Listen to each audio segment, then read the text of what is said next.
Welcome to the Near Memo, a weekly conversation about search, social, and commerce. What happened, why it matters, and the implications for local. Hello, everybody. Once again, I'm here with David, Mike, and I'm Greg, and this is the Near Memo. We're talking about the news of the week as it pertains to local, social, commerce, and other things that we find interesting. And hope everybody's had a good week amidst the backsliding into new mask mandates and breakthrough infections and that sort of thing. It's been something I've been paying a lot of attention to as I contemplate going to live events. But we're here to talk about a lot of news this week. And Mike, you wanted to talk about some of the earnings news with Facebook. Sure. A lot of news we're not going to talk about.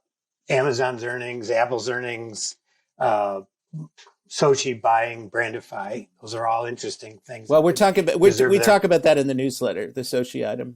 Okay, yeah. We'll get to Sochi. All right. So, but Facebook struck me.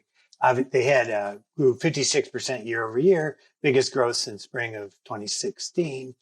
The bulk of that growth came from increased ad prices. I think there was a 6% increase in total ads. Their active users are up to 2.9 billion monthly. Their average ARPU is like $10, $10.12, which is up. I mean, it's, very, very solid numbers. The first thought that occurred to me is it's a good thing they're not having a fight with Apple, because otherwise their income might be impacted somehow, somewhere in this.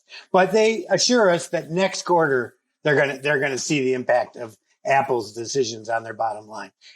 I doubt it. The other sort of equally or perhaps more interesting to me was the bulk of the conversation during this call was about their 5 years from now. Mark Zuckerberg says that they will not be known as a social media company. They'll be known as a metaverse company.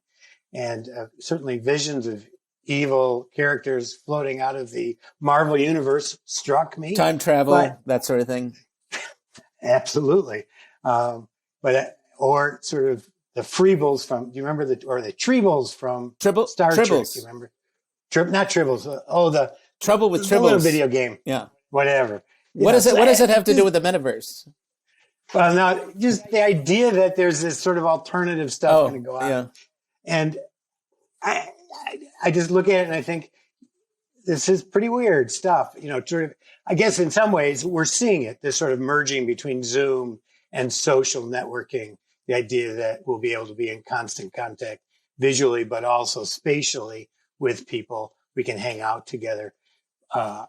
It doesn't sound like a great future to me, but it's what Facebook is hanging their hat on. Maybe he was scared by that Google promotional video that Greg shared a couple of months ago with the very real sort of pane of glass. Oh, yeah.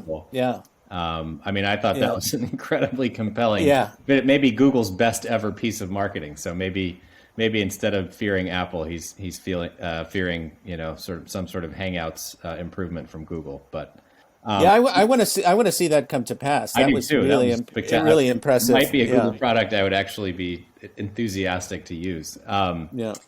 Mike, I wonder how much of those blowout earnings, Greg, were related to a story I think Greg included in a newsletter about how much retail ad spending is up right now.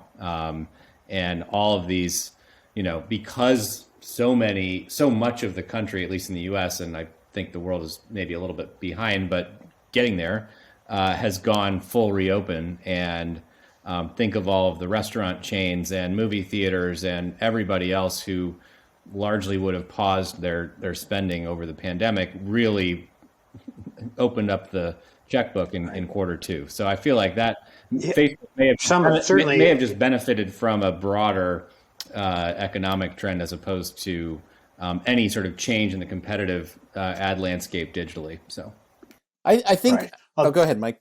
I think I'm just going to say, I think that's true. Certainly last year was an easy comparison in some ways, right? Because there was so little economic activity. Although they all did really well. I mean, through most of the year. I mean, the thing that I'm struck by is just the intensifying concentration of power and wealth in these companies, and they seem to almost be immune to almost these kind of economic fluctuations because companies now, more and more money has migrated online, into digital advertising, and these are the companies that you have to. I mean, Apple is in a different category, but these are the companies you have to deal with.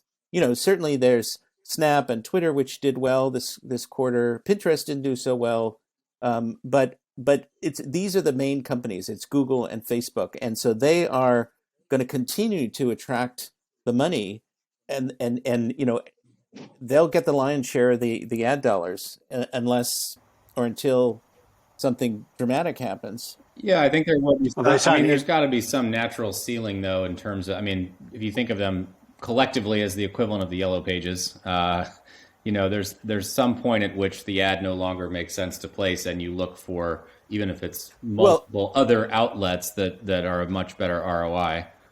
So I think there is a natural ceiling, but you're right. In terms of the sort of default view of marketers everywhere, yes, you have to play on the major tech companies at this point. And what's the latest stat? 75% of the market or something is between Google and Facebook. So yeah, your point is exactly right. There is a way in which the ROI, diminishing returns, and we saw that in two cases where direct to consumer brands have started to do more offline activities, opening stores, traditional media, because it's cheaper, right? Direct mail in particular.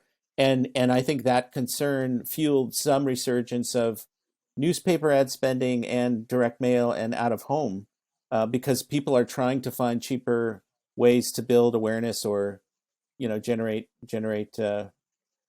traffic, foot traffic or online traffic. But thanks for joining David, Mike, and Greg. To stay on top of the latest developments in local, subscribe to our newsletter at nearmedia.co. We'll see you next week.